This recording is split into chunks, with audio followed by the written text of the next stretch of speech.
오늘 우리에게 주시는 하나님 말씀은 야고보서 5장 1절에서 11절 말씀입니다. 들으라 부한자들아, 너희에게 임할 고생으로 말미암아 울고 통곡하라. 너희 재물은 썩었고 너희 옷은 좀먹었으며 너희 금과 은은 녹이 쓸었으니 이 녹이 너희에게 증거가 되며 불같이 너희 살을 먹으리라.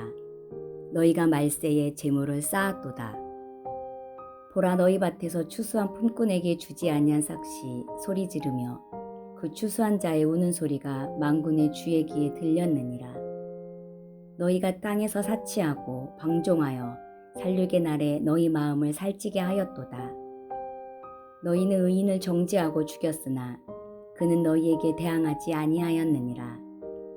그러므로 형제들아, 주께서 강림하시기까지 길이 참으라. 보라, 농부가 땅에서 나는 귀한 열매를 바라고 길이 참아 이른 비와 늦은 비를 기다리나니 너희도 길이 참고 마음을 굳건하게 하라. 주의 강림이 가까우니라. 형제들아, 서로 원망하지 말라. 그리하여야 심판을 면하리라. 보라, 심판주가 문 밖에 서 계시니라. 형제들아, 주의 이름으로 말한 선지자들을 고난과 오래 참음의 본으로 삼으라.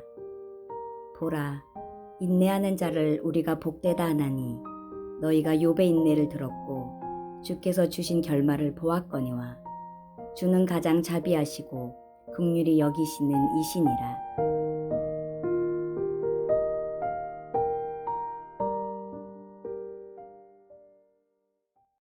야고보서는 세 가지 주제를 가르칩니다. 첫째는 시험을 대하는 생각과 태도입니다. 둘째는 지혜를 구하는 태도입니다. 셋째는 부와 가난에 대한 바른 태도입니다. 야고보서는 이 세 가지의 가르침을 점점 심화해 나가는 형식을 취하고 있습니다. 오늘 본문이 야고보서 5장 1절에서는 돈에 대한 가르침을 다시 심화합니다. 돈에 대한 명언이 있어서 먼저 여러분께 소개를 해드립니다. 우리는 돈으로 침대를 살 수 있지만 돈으로 단잠을 살 수는 없습니다. 우리는 돈으로 음식을 살 수 있지만 돈으로 식욕을 살 수는 없습니다. 우리는 돈으로 집을 살 수 있지만 돈으로 가정을 살 수는 없습니다. 우리는 돈으로 약을 살 수 있지만 돈으로 건강을 살 수는 없습니다.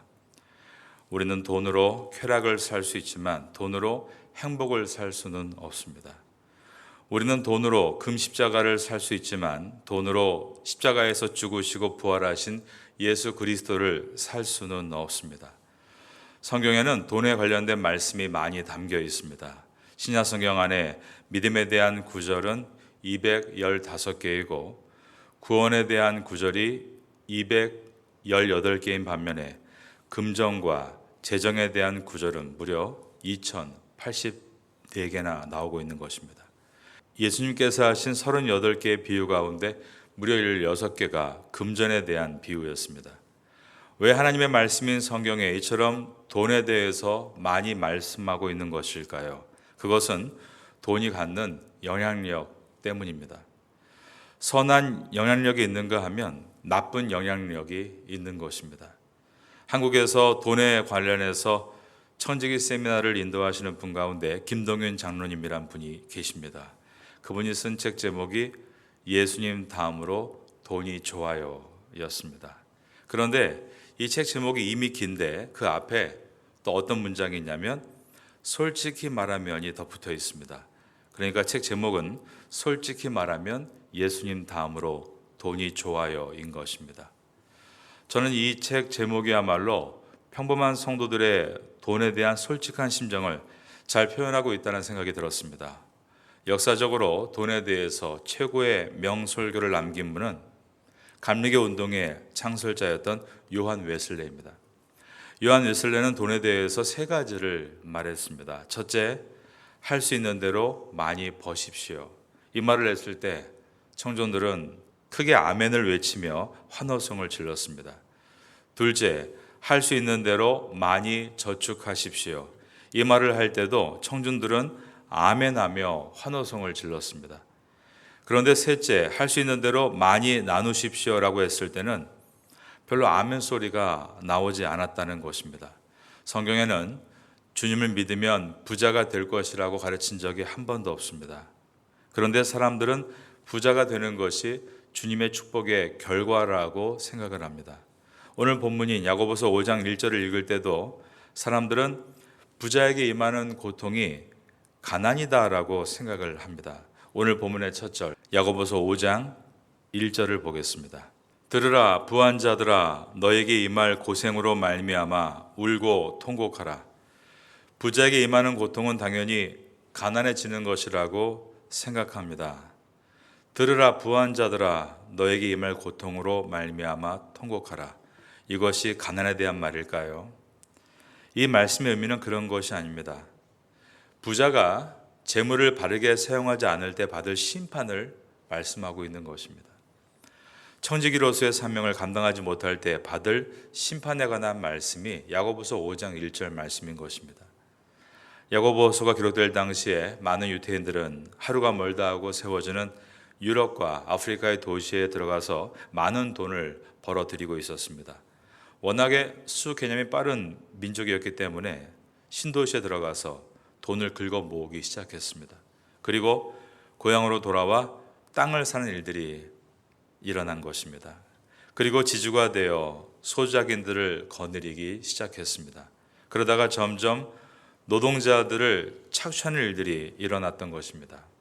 아래에 있는 야고보서 5장 4절을 보겠습니다. 보라, 너희 밭에서 추수한 품꾼에게 주지 아니한 삭시 소리 지르며 그 추수한 자의 우는 소리가 만군의 주의 귀에 들렸느니라. 그렇게 돈을 벌어 땅을 산 다음에 많은 추수를 위해 인부들을 고용하고는 자기 이익을 더 늘리기 위해서 노동자들이 받아야 할 임금을 지불하지 않고 임금을 착취하는 일들이 일어났던 것입니다. 우리 대한민국은 경제 성장을 거듭하면서 해외에서 사업하는 분들이 많이 늘어났습니다. 특별히 공장 운영에 필요한 한국인 노동자가 충분하지 않기 때문에 해외에 지사를 세워서 외국인 노동자들을 고용해서 공장을 운영하는 회사들이 많아졌습니다. 그리고 그 루트를 따라서 많은 크리스찬들도 해외로 나오게 되었습니다. 저는 이것이 우리 그리스도인들에게는 예수님의 지상된 명령인 마태복음 28장 20절 땅끝까지 이르러 내 증인이 되리라 라는 말씀을 실천할 수 있는 좋은 기회라고 생각합니다. 저희 교회 이름이 파타야 선교교회인데요. 영어로는 파타야 미션 철치입니다. 그런데 선교교회가 되기 전에 선교적인 교회가 되어야 합니다. 이 선교적인 교회를 학문적으로 미셔널 철치라고 합니다. 미셔널이란 단어는 영어에 없지만 의미를 부여해서 학자들이 만든 단어입니다. 미셔널 철치, 선교적인 교회. 이 말의 뜻은 교회 안에 있는 성도 한 사람 한 사람이 자기가 있는 땅에서 선교적인 삶을 살아간다라는 뜻입니다. 크리스찬 오너로서 선교지에 나와서 외국인 노동자들을 고용하고 그들에게 일터를 제공해주고 적절한 대우와 임금을 책정해주고 그들에게 약속한 날짜에 월급을 제때 나누어주고 그들의 수고에 감사하면서 어깨를 두드려주는 것이 주님의 사랑을 느끼게 해주는 기본적인 일이라는 것입니다. 우리 교회에 현지 노동자들을 고용해서 사업을 하시는 분들이 많이 계십니다. 오래전에 어떤 분께서 저에게 찾아오셔서 이런 말씀을 하셨습니다. 목사님, 한 달 열심히 일해도 그 많은 직원 월급 주고 나면 남는 것이 없습니다. 그때 제가 이런 말씀 드렸습니다. 남는 것이 없다니요. 집사님 회사 때문에 그 수많은 사람들이 일자리를 갖게 되었고 그분들이 받은 월급으로 그 집의 가족들, 아이들이 자라고 학교를 다니고 있으니 남는 것이 하나도 없는 것이 아니라 참으로 많은 것을 남기고 계신 것입니다. 저는 우리 교회 성도님들 한 분 한 분이 먼저 선교적인 교회가 돼서 주변 사람들에게 일터를 제공해주고 적절한 처우와 임금으로 그들을 잘 대접하고 또 주님의 따스한 사랑을 보여주고 있다면 바로 이것이 우리가 이 땅에 부름받은 가장 중요한 소명이라고 믿고 있습니다. 오늘 본문 4절은 남이 한 일에 대해서 정당하게 대가를 지불하지 않고 있는 불의한 청직에 대해서 보여줍니다. 그러면서 그가 한 일이 무엇이었는가? 2절과 3절입니다. 너희 재물은 썩었고 너희 옷은 좀 먹었으며 너희 금과 은은 녹슬었으니 이 녹이 너희에게 증거가 되며 불같이 너희 살을 먹으리라. 너희가 말세에 재물을 쌓아도다. 세 가지 표현이 나오고 있는데 너희 재물은 썩었고 너희 옷은 좀 먹었으며 너희 금과 은은 녹이 슬었으니, 즉 자기를 위해 재물을 먼지가 쌓을 만큼 오랫동안 쌓아놓았다라고 한 것입니다. 우리가 저축의 필요성을 잘 알고 있습니다. 요한 웨슬레도 저축하라라고 설교했습니다. 그러나 그가 할 수 있는 대로 많이 저축하십시오라고 한 것은 욕망에 빠뜨리는데, 즉 육신의 정욕, 안목의 정욕, 이생의 자랑, 생활의 허영심을 충족시키는 데 소비되는 모든 경비를 중단한다면 저축은 누구에게나 실현될 수 있다라는 뜻이었습니다. 그는 우리가 필요 없이 좋은 옷 혹은 보석, 값비싼 가구, 사치품을 구입하는 일에, 그리고 도박, 술 취하고 방탕하는 일에서 돈을 아낀다면 저축은 어려운 것이 아니다라고 한 것입니다. 그러나 요한 웨슬레는 그러면서 동시에 저축을 위한 저축은 결코 성경적인 정신이 아닌 것을 각인시켰습니다. 우리의 삶을 위해서 꼭 필요하고 절대적으로 필요한 것 이상으로 과도하게 쌓아두는 저축은 저축이 아니라 축제이며 인간의 탐욕이고 죄다라고 경고를 했습니다. 오늘 본문의 2절과 3절과 같이 너희 재물은 썩었고 너희 옷은 좀 먹었고 너희 금과 은은 녹슬었다, 이 말씀을 듣고 있다면 저축이 아니라 축제가 되는 것이 있는가? 그리고 그것은 선한 청지기가 아니라 악한 청지기의 모습이라는 것을 우리가 기억해야 합니다. 마태복음 25장 말씀에 보면 예수님의 달란트 비유가 나옵니다. 5달란트, 2달란트, 1달란트. 주인으로부터 받았던 이 3명의 종들은 이 달란트를 주인의 명령에 따라서 잘 불려서 정산을 받아야 했습니다. 주인이 돌아와서 이제 결산의 시간을 갖고자 합니다. 먼저 5달란트를 받았던 종이 받은 5달란트 외에 5달란트를 더 가지고 와서 말을 합니다. 주인께서 5달란트를 주셨는데 제가 5달란트를 더 남겨왔습니다. 그때 주인은 뭐라고 했습니까? 잘하였도다 착하고 충성된 종아, 내가 적은 일에 충성하였음에 내가 많은 것을 내게 맡기리라 라고 했습니다. 2달란트를 받았던 종도 받은 2달란트 외에 2달란트를 더 가지고 와서 주인께서 2달란트를 주셨는데 제가 2달란트를 더 남겨왔나이다 라고 했습니다. 그러자 주인이 2달란트를 남긴 종에게 했던 칭찬과 똑같은 칭찬을 한 것입니다. 잘하였도다 착하고 충성된 종아, 내가 적은 일에 충성하였음에 내가 많은 것을 내게 맡기리라. 그런데 1달란트 받은 종이 와서 말하기를 자기는 그 받은 달란트를 땅에 묻어두었다라고 한 것입니다. 오늘날로 말하면 저축을 한 것이죠. 그런데 주인은 그를 칭찬한 것이 아니라 책망을 했습니다. 악하고 게으른 종아. 사람들이 얼핏 이야기를 들을 때 이런 생각을 합니다. 누구에게는 5달란트를 주고 누구에게는 2달란트를 주고 그리고 이 사람에게만 1달란트를 줬기 때문에 다른 사람에 비해서 적게 받아서 자격지심 때문에, 열등감 때문에 그가 아무 일도 하지 않고 땅에 묻어놓은 것이다. 우리가 교회 학교에서 주일학교 달란트 시상을 합니다. 1달란트가 되게 작다라고 시시하게 생각합니다. 1달란트를 주면 왜 1달란트를 주세요? 10달란트를 주세요. 내가 그렇게 작게 받아야 되나요? 라고 생각합니다. 그러나 1달란트는 그 당시에 결코 작은 돈이 아니었습니다.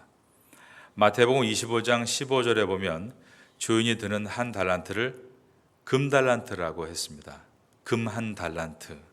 그 양은 33kg입니다. 돈으로 계산하면 8,800돈, 제가 어저께 시세를 보니까 한 돈에 44만 9천 원이라고 인터넷에 나왔는데 1달란트의 시가는 39억 5천만 원입니다. 그가 왜 이 많은 금을 땅에 묻었을까? 이 문제의 답은 주인의 책망에서 확인할 수 있습니다. 두 가지를 말했습니다. 악하고 게으른 종아. 첫째가 악하다라고 했습니다. 그는 주인에게 받아 관리하는 청직의 사명을 잊어버리고 그 돈이 주인의 것이 아니라 자기의 것이라고 생각을 한 것입니다. 그는 주인이 결산날이 올 것이라고 생각하지 못했습니다. 영원히 자기의 돈이라고 생각했던 것입니다. 두 번째로 게으르다라고 했습니다. 일을 하지 않았다는 것입니다. 왜냐하면 묻어둔 돈으로 자기 혼자 먹고 살기에 충분했기 때문입니다. 우리나라가 지난 70년 전부터 땅을 사기 시작했습니다. 그전에는 6.25 전쟁으로 폐허가 된 땅이었기 때문에 땅을 살 이유가 없었지만 이제 1960년대부터 경제가 점점 발전하면서 땅값이 오르기 시작합니다. 그래서 언제부턴가 우리 한국 사람들의 모든 머릿속에는 부동산을 귀한 자산의 가치로 여기게 되었습니다. 그러다가 심지어는 문짝 하나 정도의 한 평 땅이 수천만 원이다. 이렇게 정상적이지 않은 일들이 우리나라에서 벌어지기 시작했습니다. 그러면서 자기들은 나는 50을 가지고 있다.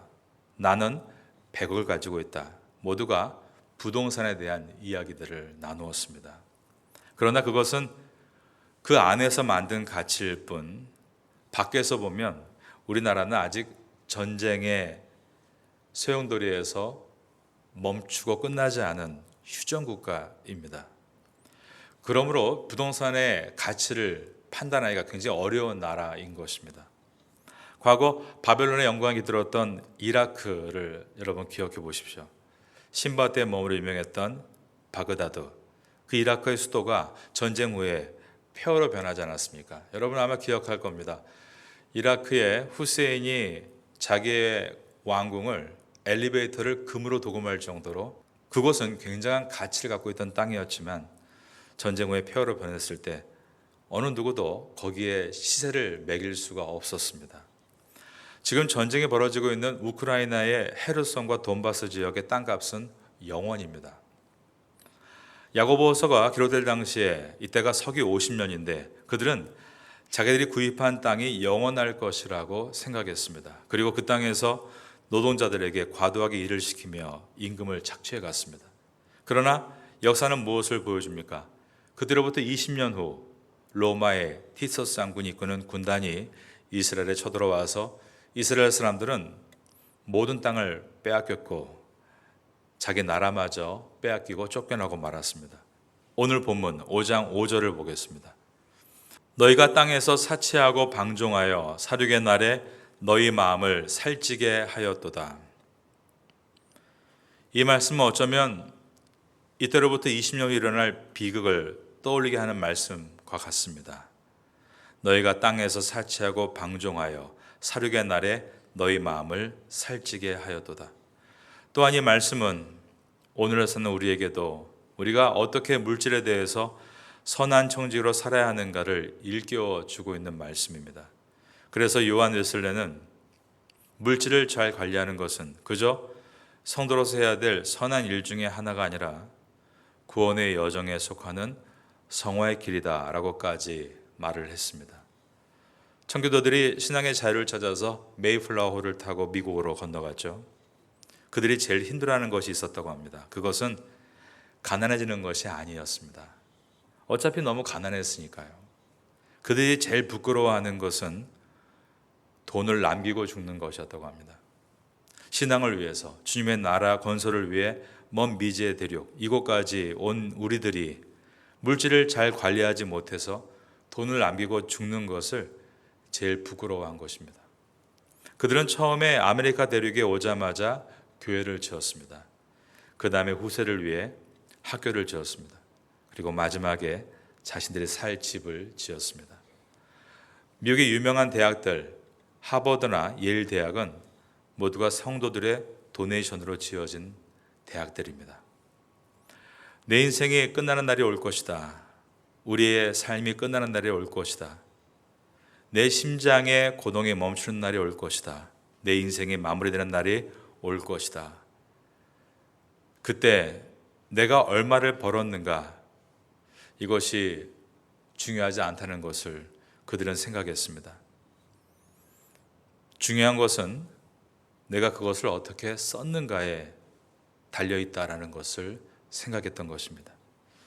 우리가 파타야 땅에서 장애인들을 위한 센터를 열어서 또 이것을 운영하기 위해 많은 분들이 함께 손을 모으고 또 먼 미래에는 우리 전사님들을 통해서 이 땅의 태국 청소년들이 예수 그리스도 앞에 모여서 청소년 캠프하고 또 성경을 공부할 수 있는 수련회를 여는 일에 또 우리가 적극적으로 후원하고 태국 현지에서 발로 뛰는 선교사님들을 저희 교회가 현재 선교사님과 또 신학생, 태국 학생들을 돕고 있는데 또 그 일들을 더 많이 해서 많은 분들이 작지만 우리의 섬김을 통해서 선교를 더 귀하게 감당하고 우리 교인들 가운데 나이 드신 분들을 위해서 미래에는 노인센터를 열어서 그들을 섬기는 일에 우리가 적극적으로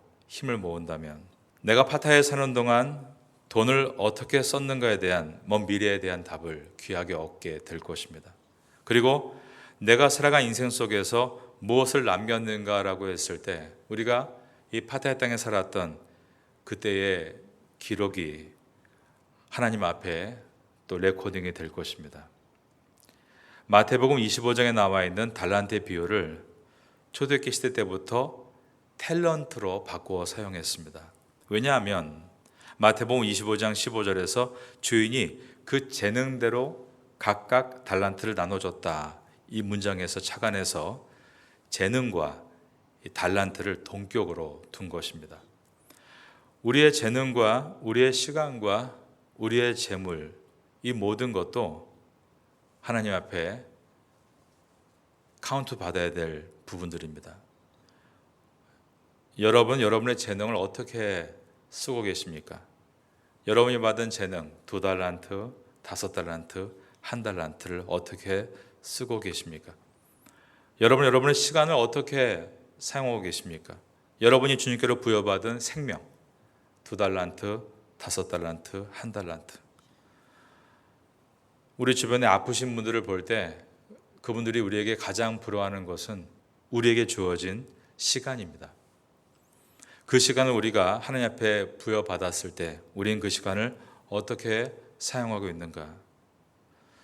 주님께서 갑자기 우리의 그러한 재능과 시간과 재물에 대해서 결산하자 말씀하신다면 여러분은 선한 청지기로 설 준비가 되어 있으십니까? 올 한 해 마지막 2개월을 남겨놓고 있습니다. 주님의 선한 청지기가 되어서 착하고 충성된 종아라는 칭찬을 올 연말에 주님 앞에 정산받을 때 들었으면 좋겠습니다. 그러한 은혜가 우리 모두에게 있게 되기를 마지막으로 예수님의 이름으로 축원합니다.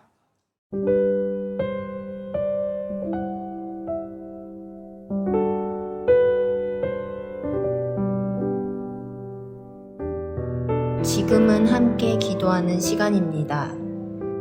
11월의 공동 기도 제목은 첫째, 주일 새벽 금요 예배에 말씀의 은혜가 임하게 하소서. 둘째, 12일부터 14일에 있을 말씀 사경회에 은혜를 주시옵소서. 셋째, 말씀으로 열매 맺는 추수감사 주일을 보내게 하소서.